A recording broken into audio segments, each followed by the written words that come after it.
बिस्मिल्लाहिर्रहमानिर्रहीम। नाजरीन, आप देख रहे हैं वर्ल्ड वाइज डिजिटल और मैं आपका मेजबान मोहम्मद रहमान भुट्टा।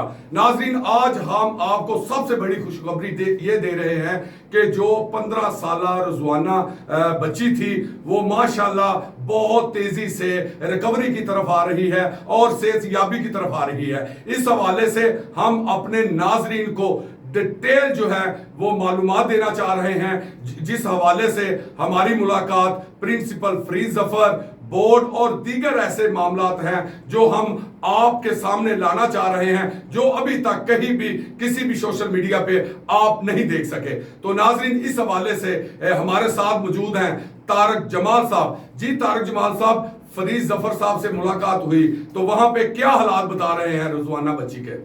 जी, फरीद जफर साहब से भी मुलाकात हुई और इसके अलावा मैं आपको बताता चलूं, रात तकरीबन 1 बजे तक मैं खुद वहाँ रहा हूँ आईसीयू के बाहर, और उसके इर्द गिर्द माहौल सारा देखा है, उसकी फैमिली की नकलो हरकत भी देखी है।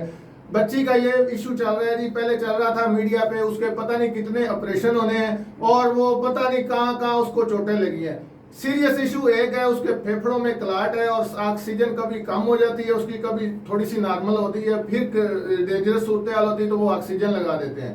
सर में जो चोट है जिसमें वो कीड़े पड़े थे वो रिकवरी की तरफ हो रही है, क्योंकि हड्डी नजर आ रही है, अंदर जख्म नहीं है। ऊपर से जो गोश्त सर फटा था वो इन्फेक्शन हुई, इन्फेक्शन जो है वो उसके ब्लड में चली गई और उससे वो काफी रिकवर होना शुरू हो गई है, क्योंकि स्टार्ट में एंटीबायोटिक असर करना छोड़ दी थी, लेकिन उन्होंने काफी मेहनत की। जनरल हॉस्पिटल की जो टीम है और मेडिकल बोर्ड है 12 रुकनी, वो काफी उसमें स्ट्रगल कर रहा है। तो बच्ची तो रिकवरी की तरफ आ रही है। लंग्स का इशू है वो इंशाल्लाह डॉक्टरों का कहना है कि वो जल्दी हो जाएगा, कवर इम्कान है, लेकिन वो ये भी साथ कह रहे थे कि 48 घंटे बहुत अहम है।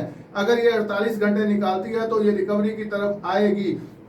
दूसरा ये है कि इसमें जो है वो सर में जो कीड़े वाला इशू है वो तो काफी हद तक सॉल्व होता जा रहा है, क्योंकि वो सफाई हो गई है जख्म की और जख्म भी बेहतरी की तरफ आ रहा है, उसकी ड्रेसिंग हो रही है।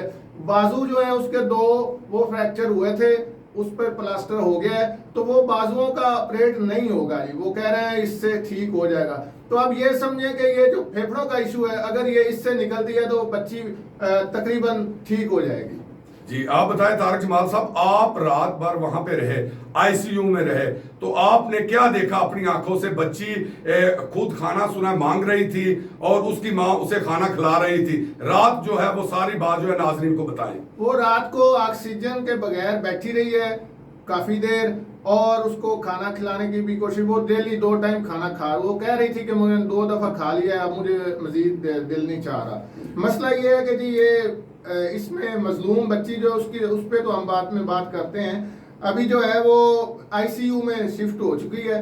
आईसीयू में उसको इसलिए शिफ्ट किया गया, हमारे जराए ने बताया है जी कि ये पीछे इनके कबीले के कुछ 40-50 लोग हैं जो हॉस्पिटल में आ चुके हैं। जी जी। ये बच्ची वार्ड में थी तो वो 40-50 इकट्ठे अंदर आ जाते थे, तो डॉक्टरों को इलाज करने में काफी मुश्किल पेश आती थी। उसको कवर करने के लिए इन्होंने आईसीयू में शिफ्ट किया, ताकि वहां पर चूंकि इतनी सख्ती होती है और इनको समझा दिया गया कि एक बंदा जाएगा और वो भी उस वक्त जब जिसको जरूरत होगी वो खुद बुलाएंगे। तो इसलिए वो ट्रीटमेंट के में रुकावट पैदा कर रहे थे। काफी ज्यादा ये इनके मसाइल होते हैं, जैसा आपको पता है, ये आते हैं और इकट्ठे अंदर दाखिल हो जाते हैं, तो वो चूंकि इतनी एजुकेशन नहीं है उनको, तो वो इसलिए आईसीयू में है। वैसे उसको बाहर भी रखा जा सकता था, लेकिन वो इनका आमदोरफ्त रोकने के लिए इसको आईसीयू में रखा गया है। नीचे इनको एक वीवीआईपी रूम दिया गया है जिसमें फैमिली के लोग रहते हैं और इनको खाना वगैरह भी दिया जाता है और इनकी माली इमदाद भी वहाँ हो रही है। अच्छा, वो किस तरह तारक जमाल साहब? वो इस तरह के जनाब, ये चूंकि एक फैमिली है, वो इतनी ये हाई प्रोफाइल केस बन गया। वजीर आला साहब 2-3 दफा जा चुके हैं और आज तो मरियम नवाज साहिबा चली गई हैं। तो ये उन जो हॉस्पिटल का स्टाफ है उनको खतरा रहता है कि कहीं किसी के सामने कोई शिकायत ऐसी ना कर दें जिससे ये मैसेज आए कि हॉस्पिटल को इनके साथ तामन नहीं कर। हालांकि मेरे सामने एलपी की वो लेके आए थे मेडिसिन 2 शॉपर भर के, वो दे के गए हैं। वो जो ऑर्डर करते हैं डॉक्टर इसकी मेडिसिन का, वो उसी टाइम आ जाती है। मेडिसिन जितनी मर्जी महंगी हो वो गवर्नमेंट खुद प्रोवाइड कर रही है, तो वो इनको खाना पीना रहने के लिए भी वहां से खर्चा मिल रहा है ताकि ये अपनी जिंदगी गुजार सकें। जो इनके अटेंडेंट्स हैं वो खाना खाते वक्त कुछ चीज शॉपिंग करनी है जरूरियात जिंदगी की, तो वो ले सकें। तो जी तारक जमाल साहब ये बताएं कि वहां पे जो आईसीयू में दूसरे मरीज भी हैं जिसके लॉयकीन बाहर बैठे रहे, जिनसे आपकी बात होती रही, वो भी क्या बताते हैं बच्ची के बारे में? वो बच्ची तो देखे मजलूम है, उसका तो अपना एक मामला है, वो तो प्रॉब्लम का शिकार है। अब पीछे गेमें भी कई चल रही हैं। सुने 1 करोड़ रुपए की ऑफर की गई है इस फैमिली को जिसकी बच्ची है। अब वो करोड़ किसने ऑफर किया ये तो मुझे नहीं पता चला, लेकिन वहाँ बात हुई है, किसी ने बताया है कि जी ये अब 1 करोड़ की ऑफर हुई है कि ये 1 करोड़ ले लें और हमारे हक में बयान दे दें या इस तरह कर लें। वो दूसरा ये है कि सरकारी जिम्मेदारान को भी खदशा है कि कहीं ये चूंकि गरीब खानदान है तो कहीं किसी के ट्रैप हो के कोई मामला माफ ना कर दें या कुछ, तो गवर्नमेंट भी ये सोच रही है कि हो सकता है आगे जाके मुद्दई गवर्नमेंट खुद बन जाए इस केस की। वाह, आप बताएं तारक जमाल साहब के वहां पे सिक्योरिटी के क्या इंतजाम किए गए हैं? सिक्योरिटी तो ठीक है जी, वो वहाँ पे बच्ची को मिलने की इजाजत नहीं है चूंकि आईसीयू है। आईसीयू के बाहर सिक्योरिटी है, वो उसी को अंदर जाने देते हैं जिसको वो बुलाते हैं। यानी डॉक्टर बुलाएंगे, वो बच्ची या किसी को कहे कि फलां को बुलाएं। बच्ची का वालिद भी हॉस्पिटल में मौजूद है, वालदा भी है और अजीजो कारब भी मौजूद है। आप क्या तारक जमाल समझते हैं कि माशाल्लाह बच्ची रिकवरी की तरफ आ रही है और दीगर खदशात जो वहां पे आपने देखे हैं, इस हवाले से बताएं कि मजीद सिक्योरिटी की जरूरत है वहां पे? देखें, जब इतना बड़ा केस हो तो वो बच्ची के बयानात और बड़े मामला होते हैं, वो इसमें गवर्नमेंट इसको निगरानी में रखा हुआ है। वो इतना इजी भी नहीं है कि कोई हर कोई जा सके। अगर जाएगा तो वो बड़ा कोई खास तरीका इख्तियार करेगा, इतना नहीं। वो बाहर उसके सिक्योरिटी है, पुलिस भी है और हॉस्पिटल की गार्ड भी है।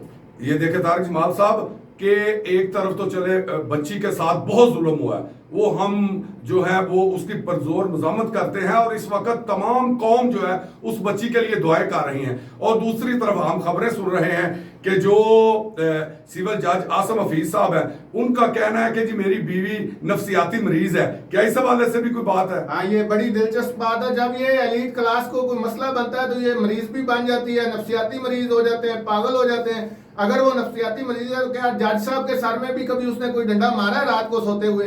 अगर वो नफ्सियाती मरीज है तो उसने अपने किसी बच्चे को भी मारा होगा, अपनी बेटी को भी मारा होगा, अपने भाई को भी मारा होगा। ये इस गरीब की बच्ची को ही मारना था। देखें, ये बच्चे जो होते हैं ये डबल साइड से मजलूम होते हैं। एक जुल्म इन पे इनके पेरेंट्स करते हैं, एक जालिम वो होते हैं जिनकी कोठियों पे ये काम करते हैं। आप हैरान हो गए, मैं पेरेंट्स के खिलाफ भी बात कर रहा हूँ। अच्छा। देखें, ये चाइल्ड लेबर का इशू है, ये लेबर ये ह्यूमन राइट्स का इशू है, ये फंडामेंटल राइट्स का इशू है, ये बच्ची का मामला है। बच्ची को जुल्म करने वाला है जज की बीवी, छोड़ने वाले वहाँ कौन है? उनको पेरेंट्स। ये लोग 10-10, 20-20 बच्चे पैदा करते हैं, फिर इनको वहाँ कोठियों पे छोड़ते हैं, फिर महीने का इनके 10-10, 15-15 हजार वसूल कर मोबाइल कंपनियों के जरिए इस तरह एडवांस भी जाके लेते हैं वहां से। जब बच्ची छोड़ी तो फिर उनको लावारिस करके छोड़ के आ जाते हैं। वहां ये उनको मारते भी हैं, तशद्दुद भी करते हैं, सारा कुछ होता है। मजलूम कौन है? बच्ची है। जालिम कौन है? ये दोनों साइड वाले लोग हैं। बिल्कुल सही है। बच्चा पैदा करना है तो उसकी कफालत का कोई जिम्मेदारी नहीं है। चाइल्ड लेबर करवा रहे हैं, वो चाइल्ड लेबर कर रहे हैं। जज के घर पे चाइल्ड लेबर हो रही है, जज साहब को पता ही नहीं है। जज इसमें ज्यादा जिम्मेदारी जज साहब की है। वो इसलिए है कि वो पढ़े लिखे हैं, वो जिम्मेदार हैं, वो उनको कानून का पता है। वो अनपढ़ हैं, वो जाहिल हैं, उनको नहीं पता, तो वो उनके घर पे क्यों काम कर रही है? चाइल्ड लेबर नहीं है ये। जज साहब का इतने बेखबर है, उनको पता ही नहीं है। अब नफ्सियाती मरीज बन गई है वो। अब बताए ना तारक जमाल साहब, आप जो चाइल्ड लेबर के हवाले से बात कर रहे हैं, यहाँ पे जो हालात है, जितने भी पोश एरियाज है, तो आज तक कोई ऐसा कानून नहीं है जहां पे 8 साल से 10 साल 12 साल की बच्चियां प्रोवाइड कर दी जाती है कामों के लिए, और इस हवाले से उनसे 2-2, 3-3, 4-4 लाख रुपया भी एडवांस लिया जाता है। इसके हवाले से कानूनी क्या? पाकिस्तान में लेजिस्लेशंस की कमी नहीं है, पाकिस्तान में कवानीन की कमी नहीं है। शहबाज शरीफ साहब के पिछले दौर में जब वो चीफ मिनिस्टर थे तो इनके लिए एक स्पेशल कानून पास हुआ था कानून बनाया गया था जिसमें 18 साल से कम उम्र के बच्चों पर लेबर पर पाबंदी थी, उनके काम करने पर पाबंदी थी, लेकिन उस कानून की इम्प्लीमेंटेशन अगर होती तो आज हमें ये केस देखने को ना मिलता। कानून मौजूद है, किताबों में मौजूद है, और हैरत की बात यह है कि जिनके घरों में कानून है वो कानून पर अमल दरामद कराने वाले लोग हैं। अब जज साहब पहले वकील होंगे, उसके बाद जज साहब बने, और उनको नहीं पता कि चाइल्ड लेबर है हो रही उनके घर पे। क्या वो खुद पसंद करेंगे कि 15 साल बच्चा उनका और दूसरों के घरों में काम करे? प्रिंसिपल साहब ने मुझे बताया है कि अगर ये बच्ची 2.5 माह पहले हॉस्पिटल आ जाती तो इसको इतना मसला बनना ही नहीं था। ये इन्फेक्शन हुई है क्योंकि इसके सर पे चोट मारा गया, तशद्दुद हुआ है, और उसकी ड्रेसिंग नहीं हुई, उसकी ट्रीटमेंट नहीं हुई, उससे काम भी करवाते रहे। तो आप देखें, अब उसका सर फटा हुआ है, उसको काम करवाए जा रहे हैं, वो कीड़े नहीं पड़ेंगे तो क्या होगा? उसकी जख्म की तो ड्रेसिंग होती है, सफाई होती है, उसका इलाज होता है। तो वो मैं हैरान हूँ, ये लोग अपने घरों पे काम किस तरह करवाते हैं ऐसे लोगों से। जानवर भी रखा हो ना, अगर बिल्ली भी रखी हो तो उसको तकलीफ हो तो बंदा उसको लेके वो जानवरों के हॉस्पिटल में ले जाता है। इन लोगों को कोई पता नहीं है, अब ये नफ्सियाती मरीज बन जाते हैं। तो आप क्या समझते हैं? बिस्मिल्लाहिर्रहमानिर्रहीम। एक तो ये इंजरीज है फ्रेश नहीं, कितनी पुरानी लग रही है? ये 4 से 5 महीने पुरानी है, और उसमें यूँ बच्ची की हाइजीन प्रॉपर नहीं रही, पुअर हाइजीन थी। ये बच्ची नहाई नहीं थी, दूसरा इन जख्मों को साफ़ नहीं किया गया था, या उस पर फैसिलिटी नहीं थी, या वो खुद नहीं कर रही थी, वो छोटी है, इसकी उम्र इतनी ज़्यादा नहीं है, तो उस वजह से वो मैगेट्स पड़े जिनको हम कीड़े कहते हैं जख्मों में, और उससे इसको इन्फेक्शन हुआ ज़्यादा, जो ब्लड में गया, जैसे सेप्टिसिमिया कहते हैं, और इसकी जो प्रॉब्लम है वहाँ से ज़्यादा स्टार्ट हुई। इसके 2 फ्रैक्चर्स हैं, जो बाजू की हड्डियाँ हैं, अल्लाह उसने लेफ़्ट और राइट पे, फिर इसका नेज़ल फ्रैक्चर है, और इसके सर पे और कमर पे चोट है, लेकिन अल्लाह का शुक्र है वो इंटरनल नहीं है। लेकिन अगर ये हमारे पास 2-3 महीने पहले आ जाती तो इसको इतने दिन हॉस्पिटल रहना ना पड़ता। आज ये अच्छी खबर ये कि 2 दिन से बच्ची बेहतर है, बच्ची और बहुत खतरे से बाहर अभी नहीं जा सकते, लेकिन ये कंजक्टेड 2 डेज वो ठीक है। इससे पहले ये था कि 12-14 घंटे ठीक रहती थी, फिर एक डिप आ जाती थी, क्योंकि वो इन्फेक्शन इसके लंग्स और हार्ट को इफेक्ट कर रही थी। अब हार्ट इसका ठीक चल रहा है, लंग्स का थोड़ा बहुत मसला रहता है, लेकिन किडनी ठीक है, किडनी ठीक है। इसकी जो लिवर है LFTs वो डिरेंज थे, वो अब काफ़ी बेहतर है। इसके प्लेटलेट डाउन थे, वो अब 80,000 हो चुके हैं, और बच्ची खाने को भी मांग रही है, लेकिन उसको हम ज़्यादा बड़े लुक पर नहीं दे सकते कि वो सांस की नाली में ना चले जाए, तो हम छोटे छोटे डॉक्टर और नर्सेज छोटे छोटे लुक में बना के दे रहे हैं। फिर वो कहती मेरी अम्मी को बुला दो, फिर उसको बुला देते, वो थोड़ा बहुत खिलाती, लेकिन अभी भी उसकी इंटेक इतनी नहीं जिससे ताकत है। तो हमने एक स्पेशल डाइट तैयार कराई है, TPN, जो कि ओरली दूसरे रूट से दी जाती है, और उससे एनर्जी आती है। प्लस इसका एल्ब्यूमिन लो था, उसकी इलाजा ट्रिप दी है। फिर इसकी एंटीबायोटिक हमने इन्फेक्शन को कंट्रोल करने के लिए हमने कुछ कल्चर्स और लिए थे जिनकी सेंसिटिविटी है, वो हमने और बीच में ऐड किए। इसमें कुछ लाइफ सेविंग टीके भी लगे जो काफ़ी महंगे टीके। तो अल्लाह का करम है कि ये 2 दिन अच्छे गुजर गए। 2-1 दिन इसके और अगर इस तरह के गुजर गए तो फिर ये बच्ची ख़तरे से बाहर हो जाएगी। इस वक्त भी अभी 48 घंटे क्रूशल हैं, क्रिटिकल हैं उसके, और हमारा सिर्फ एनेस्थीसिया डिपार्टमेंट नहीं है, क्रिटिकल केयर का भी डिपार्टमेंट जो उसका ध्यान कर रहा है। हमारी 13 रुकनी टीम है, वज़ीर आला साहब 2 दफ़ा चक्कर लगा गए, और दिन में 3 दफ़ा इसके लिए फ़ोन करके पूछते हैं कि इसके लिए कुछ चीज़ रिक्वायर्ड है, इसके कैसे पैरामीटर्स हैं। मिनिस्टर साहब खुद बोर्ड में शामिल हैं, वो साथ में परसों रात हमारे साथ बैठ के सारा हमने उनसे डिस्कस किया। आज भी उनसे मीटिंग हुई, और कुछ ट्रीटमेंट उनके, वो खुद रिनाउंड फिजिशियन है, ट्रीटमेंट उन्होंने कुछ हमें एक सजेस्ट किया जो कि हम दे रहे हैं। तो कोई दुनिया में ऐसी फैसिलिटी आप समझें कि अवेलेबल है वो इस बच्ची को मिल रही है। महंगे से महंगा ट्रीटमेंट CM साहब और पंजाब गवर्नमेंट और हॉस्पिटल्स को दे रहा है। एक ज़िंदगी जो है वो बहुत ज़्यादा कीमती है, वो आप पैसे से ख़रीद नहीं सकते, इसलिए चीज़ें टोटली इररेलेवेंट है कि आप कितना ख़र्चा कर रहे हैं, क्या कर रहे हैं। जान की इस प्राइस में उसकी कोई कीमत नहीं।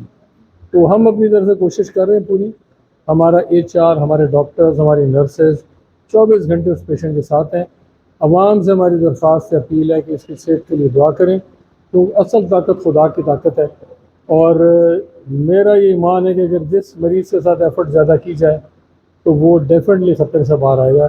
अगर आप एफर्ट नहीं करेंगे तो फिर अल्लाह उसको मुश्किल में नहीं डालना चाहता, फरिश्ते उसको ले जाते हैं, तो उसकी मुश्किल आसान करें। और अगर आप एफर्ट करेंगे तो फिर खुदा उसमें जान डालते हैं। सर एक तो ये बताइएगा कि कितने ज़्यादा उसके फंक्शन डिस्टर्ब हैं, ये इतने ज़्यादा डिस्टर्ब कैसे होते हैं जबकि वो बैरूनी उसकी चोटें हैं और इंटरनल उसके सारे सिस्टम डिस्टर्ब हुए। नहीं देखिए, जब ब्लड में इन्फेक्शन जाती है ना तो ब्लड हर ऑर्गन में जाता है और वो इन्फेक्शन हर ऑर्गन में लेके जाता है। अब इसका लिवर ठीक है, किडनी ठीक है, हार्ट भी ठीक है, थोड़ी सी प्रॉब्लम है इसके लंग्स की चल रही है, वो अल्लाह करेगा वो भी ठीक हो जाएगी। ये अल्लाह का शुक्र है कि इसको इंटरनल ब्रेन की इंजरी नहीं है। और फ्रैक्चर्स जो हैं वो एक में अलाइनमेंट ठीक है, एक में अलाइनमेंट ठीक नहीं है, लेकिन हमने प्लास्टर दोनों तरफ बांध दिए। बच्ची को हमने पेन फ्री भी रखा हुआ है और ये फ्रैक्चर्स फ्रेश नहीं है, 4-5 महीने पहले के।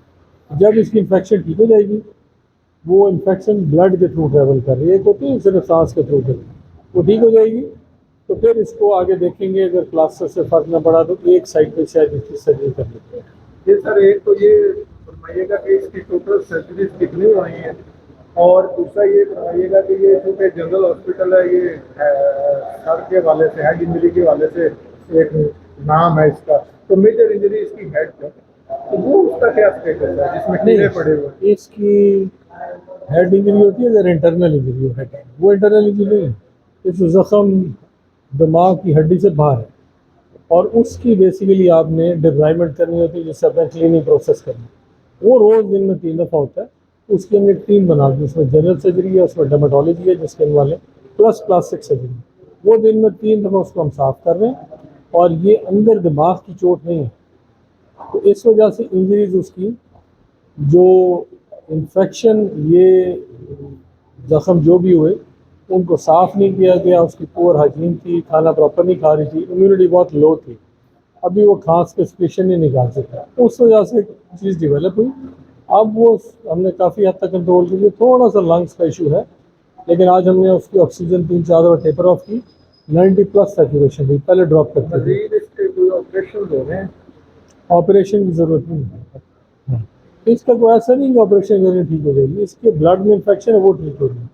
वो एक चलती थी कि इस पे एंटीबायोटिक असर नहीं कर रही, नहीं वो फिर हमने मल्टीपल कर दी। वो इन्फेक्शन बहुत देर से 4-5 महीने से थी और बहुत सीवियर थी, तो हमने अब कल्चर्स मुख्तलिफ लेके फिर एंटीबायोटिक को थोड़ा सा चेंज किया, कुत्ती के और भी दिए जो मैंने ग्लोबुलर से लाइफ सेविंग, उससे अब है कि जो इस वक्त मामला चल रहे हैं, तो जो डॉक्टर इस वक्त बता रहे हैं तारिक जमाल साहब, उस हवाले से बताएं कि कितनी जल्दी में इंशाल्लाह ये बच्ची रिकवर हो जाएगी। वो रात को तो जी प्रिंसिपल साहब का कहना था कि 48 घंटे है में, तो ये अगर सरवाइव करती है तो वो इंशाल्लाह बेहतरी की तरफ आ रही है। इसको इशू एक जो मेन है ना, वो एक ही चल रहा है, ऑपरेशन इसका कोई नहीं होना। आप जेहन में रखेंगे, मीडिया पे चल रहा है पता नहीं कितने ऑपरेशन होंगे, कोई ऑपरेशन नहीं होना। दोनों बाजुओं पे प्लास्टर हो गया, सर पे ड्रेसिंग हो रही है, वो वक्त के साथ साथ ठीक हो जाएगी। लेकिन इसका जो लंग्स का इशू है ना, फेफड़ों में, वो बड़ा जरूरी है। अगर ऑक्सीजन नहीं होगी तो बंदा मर भी सकता है। अब वो लगे हुए हैं वहां पे कि इसका फेफड़ों का मसला हल किया जाए और इसको ट्रीटमेंट दी जाए और इसको खतरे से निकाला जाए। वहां तो वो पता चला है जी कि ये बड़े बड़े ऑफिसर जो रेलिवेंट है ना, जो हॉस्पिटल के, वो इनको पैसे देते हैं डेली कि कहीं कोई उनकी ऐसी कोई चीज ना बता उन पे डाल दे कि ये हमें रोटी खाने को नहीं मिली, हम फलां, वो अच्छा खासा इनका निजाम चल रहा है। जी तारिक जमाल साहब, ये देखे जी नाजरीन कि इस वक्त जो मेन है कि वो इंशाल्लाह जो नजर आ रहा है, बोर्ड कह रहा है कि बच्ची जो है वो तेजी से रिकवर कर रही है। और सबसे बड़ी बात ये कि जो सोशल मीडिया पे बताया जा रहा है कि उसके ऑपरेशन होने हैं, वो जो प्रिंसिपल साहब है उनका कहना है कि उनको अंदरूनी तौर पे चोट नहीं आई, वो बैरूनी चोटें हैं और वो जो इन्फेक्शन हुआ है ब्लड में, उसकी वजह से ये सारे मामला। चोटें भी पुरानी है भुट्टा साहब, ये जरा बता दें नाज़रीन को, क्योंकि ये 2.5 माह से पहले, 2.5 माह पहले तो उसे हॉस्पिटल आना चाहिए था। ये कोई तकरीबन 3-4 माह पुरानी चोटें हैं जी, 4-5 माह से। असल तारिक जमाल तो यही बात है ना कि ये जालिम लोग जो इन बच्चों को, बच्चियों को रख लेते हैं मुलाजम, लेकिन उनकी सेहत के हवाले से कोई भी ख्याल नहीं रखते। इस वजह से ये नौबत यहाँ तक आई। आपकी बात काट के बता रहा हूँ कि जो लोग अपनी बच्चियों को वहां छोड़ने जाते हैं वो भी जालिम है। वो इस जुल्म में शरीक हैं, जी, वो बिल्कुल। क्यों छोड़ने जाते हैं वहां? और सबसे बड़ी बात है जो नाज़रीन हम आपको बताना चाह रहे हैं कि ये पाकिस्तान में एक माफिया है, एजेंट माफिया है, जिनके राब्ते कोठी मालकान से भी होते हैं और ऐसे घरों से भी होते हैं कि जो अपने बच्चों को जो है मुख्तलिफ कोठियां इस्लामाबाद, लाहौर, कराची, मुख्तलिफ शहरों में जो है ये अपने बच्चों को भेजते हैं। इसलिए हुकूमत को चाहिए कि ऐसे मामला किए जाए ताकि ये आइंदा कोई रिजवाना बच्ची जैसा जो है दोबारा वकुआ ना हो सके। आप देख रहे हैं वर्ल्ड वाइज डिजिटल, मैं आपका मेजबान मोहम्मद रहमान भुट्टा।